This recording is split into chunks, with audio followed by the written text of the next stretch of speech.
What if I told you that your level of discipline will determine how wealthy, focused, and in control of your future you become?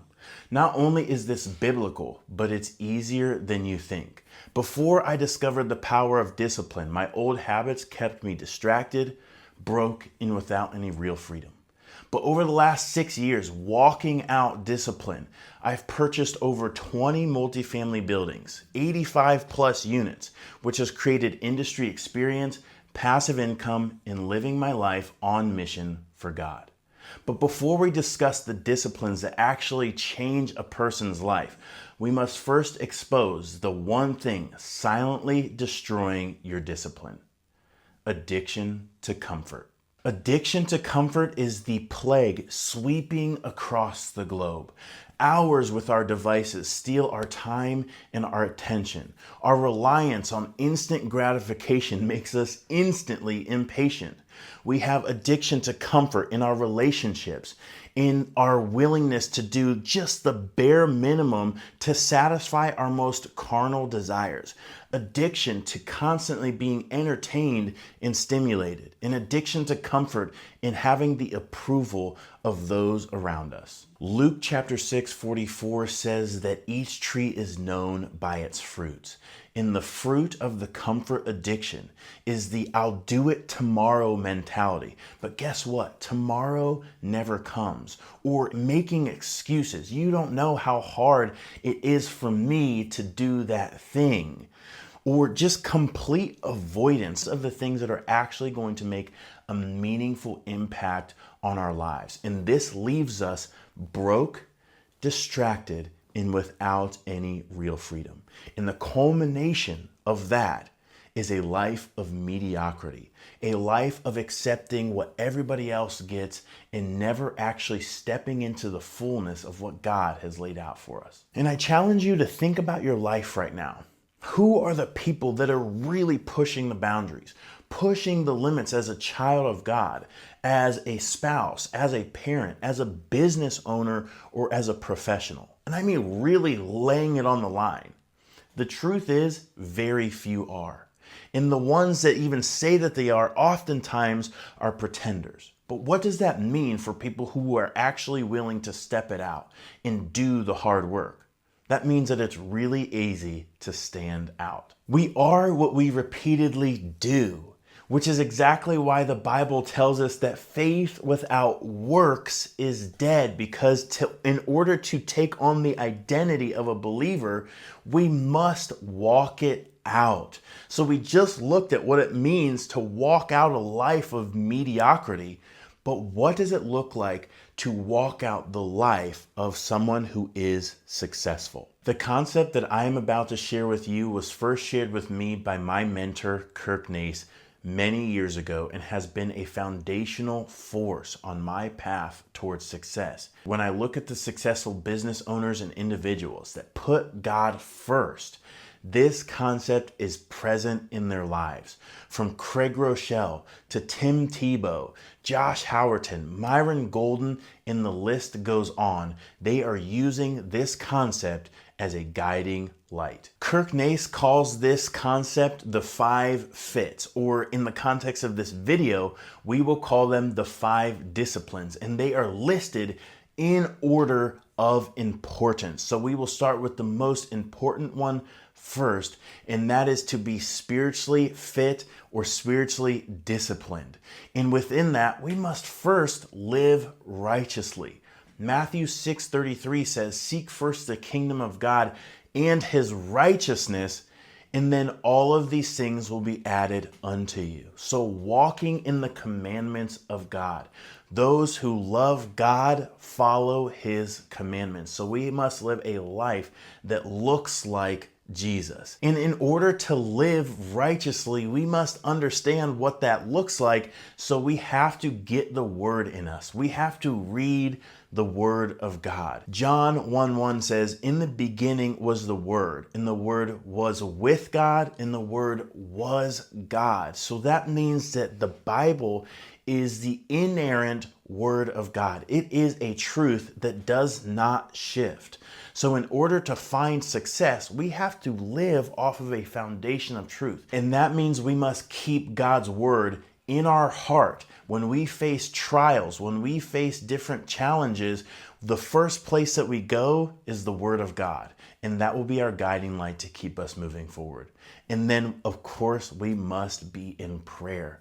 Romans 12:12 says to be constant in prayer. That's constant communion, constant relationship with our Creator, with Lord Jesus, with the Holy Spirit, so that we are constantly making God a part of our decision, a part of our daily lives. Oftentimes, people will keep God separate from their work, separate from their play, separate from different areas of their life. But no, God calls us to be constant in prayer, meaning God wants to be a part of every decision, dedicating our 168 hours every single week to God. Once we are walking out being spiritually disciplined, and I say that intentionally versus once you become spiritually disciplined, because it's not a one-time fix-all occurrence.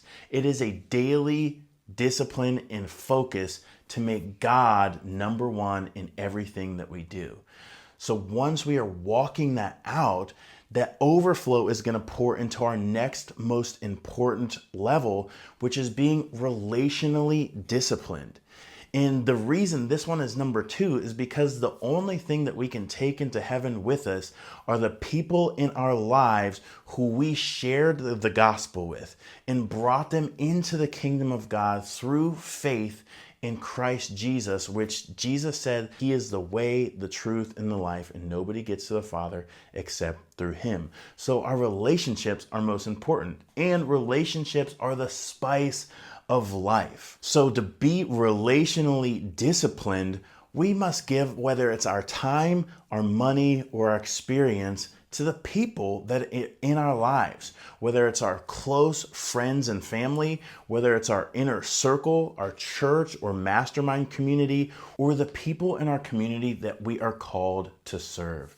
Whether it's the people that are homeless or poor or struggling, or whatever community you are called to, those are the relationships that we should prioritize in our lives. Prioritize over work, over any material wealth, over any experience that we can get. The relationship should take higher priority over those. And adding a little bit of contrast to that, being intentional with our relationships doesn't mean saying yes to everyone. We need to know when to say no. Hey, I've got to focus on this now so I can give you more of me later, or a better version of me later. That is an important element of being relationally disciplined, because we have placed our relationships above anything else that we could get in this world. It then incentivizes us to take care of the following layers. And the next one is being mentally disciplined. Being mentally disciplined takes on many different forms. And that can look like doing what you say you're going to do, even when, and especially when, you don't want to do it. Because what that does in our brains is it creates new neural pathways, new neuron connections, and new grooves in our brain that tell us this is beneficial to us. Instead of getting into a doom scroll on social media and creating grooves that way, we're then creating grooves to say, I should be reading instead of scrolling on social media. I should be going to the gym instead of sleeping in. I should be going and doing these hard things, these challenging things, because it says in the book of James that though you may face trials of various kinds, we know that those trials produce steadfastness.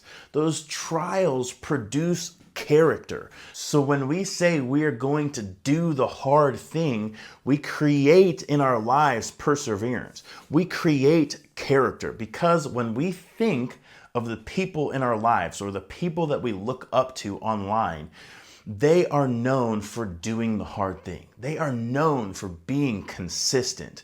And those are the values and attributes that we want to have instilled in our lives. And of course, drinking and getting high. Those things are going to distract us away from doing the things that we know we need to do. In Proverbs, it says that kings should not crave strong drink lest they forget the commands that they have given to their kingdom. When we get inebriated, we do not take of highest priorities the things that we have designed into our life as disciplines. And in order to maximize being mentally disciplined, we move to our next most important layer, which is being physically disciplined. And this one being more straightforward, we must prioritize movement, whether that's going to the gym and working out, running, stretching, or even just walking. My wife and I, we've prioritized just going on a 30-minute walk every single day. And when you come back from a walk, you're simply energized. Your blood flow's gone up, you have sharpened your mental clarity, and you are ready to attack the next task. And when we are taking care of our bodies physically, we want to sharpen our mental discipline. What we put into our bodies matters. Garbage in and garbage out. This is a principle of the successful. If you're putting garbage and junk food into your body, how do you think you're going to perform? Again, we have to keep in mind the people that we look up to. You probably have a professional athlete that you've seen that you really admire. One of the things that put them in the spotlight to begin with was what nobody saw in the quiet hours and behind closed doors, is them being disciplined with everything that they consumed physically in order to perform at their best. We must take a page out of their book so we can perform at our best in order to walk out the greatness that God has instilled for us. In Proverbs, it also says that, do you see a man who is excellent in his skill? He will work before kings and not among common men. When we are excellent in our craft, we are going to be called to higher levels of influence and authority. And in order to do that, we must take care of the little things. Be faithful over little before God makes us faithful over much. And speaking of being faithful over the little, our final discipline, our least important discipline, is being financially disciplined. And you might think, why is being financially disciplined the lowest importance? Because it's the lowest hanging fruit that God is going to entrust in our hands. Money is all around us. How we use our money, how we spend our money, how we give our money, and of course, how we withhold our money. So being success-minded and success-driven, I want to maximize what God puts into my hands, because it says in the Old Testament that it is God who gives us the ability to get wealth. So if God has given me that ability, I must then become a good steward of what He has entrusted in my hands. I can either serve God or I can serve money. I choose to serve God, and then my money will fall under Matthew 6:33. In order to be financially disciplined, we must live well below our means. That means spend less than you make. It's a simple concept. It's a simple one to employ, which is why it's at the lowest of the list. Stop buying things that we don't need and put some of that money away. But of course, the first fruits of our income go to God. My wife and I have been tithing 10% of what we make for years, and I can tell you, I have tasted the fruit of honoring God with that 10%. Because when I honor God with that 10%, that means, God, I trust that you'll do more with this 10% than I'll do with the 90. Another factor in being financially disciplined is growing something outside of just yourself. You might be in a position where you're working a job, but you might not want to work that job forever. I know when I was in the service, I wanted to build something bigger than me just serving for 20 years and then retiring and then starting my life. And that's where real estate entered into the picture. buying investment properties allowed me to leave the military and continue to grow something that is going to impact my family's financial future for generations to come. But it doesn't have to be real estate. It can be starting a business. It can be investing. Being financially disciplined means going out and getting the knowledge and the wisdom of what to do with your dollars, aka your soldiers, send them out into battle so that they bring more. And with more capital, you'll be more equipped to serve your community, to serve the things that are on your heart, because ministries need capital to move forward. Charities and people who are struggling need capital in order to get resources. So God has instilled in us the ability to get wealth, then it is our responsibility to do it and do it with Him as our number one focus. Those are the 5 disciplines: being spiritually, relationally, mentally, physically, and financially disciplined. Those are the 5 keys that are going to accelerate your success and accelerate your growth. Now, to really take them to the next level and create multiplication is the stack. In the stack is when we can fit as many of those 5 disciplines into one activity. For example, my calls with my mentor, Kirk Nace, they typically last 1 hour. So what can I do while I'm on that call in order to add in some of those disciplines? While we're talking, I'm gonna go walk around my neighborhood. I'm gonna get physically disciplined. But we're talking, he's educating me, he's sharpening my mindset, so I'm getting mentally disciplined. Relationally disciplined because him and I are growing in our understanding of one another. Him and I are growing towards a common goal. Spiritually fit because my mentor is spiritually focused. He is pursuing God just as I am pursuing God. So within the context of our conversation, he is bringing in tips and cues and scripture to keep me focused on the Lord throughout our conversation. And of course, financially disciplined, having more discernment on how to grow and how to lead my company and what does the future look like based on what I'm doing presently. Earlier in the video, we talked about the fruit of being addicted to comfort. So now we talk about the fruit of the 5 disciplines. And the first is peace amid chaos, because we do not rise to the occasion. We fall to the level of our discipline. What has been the practice of our daily walk? Are we disciplined or are we addicted to comfort?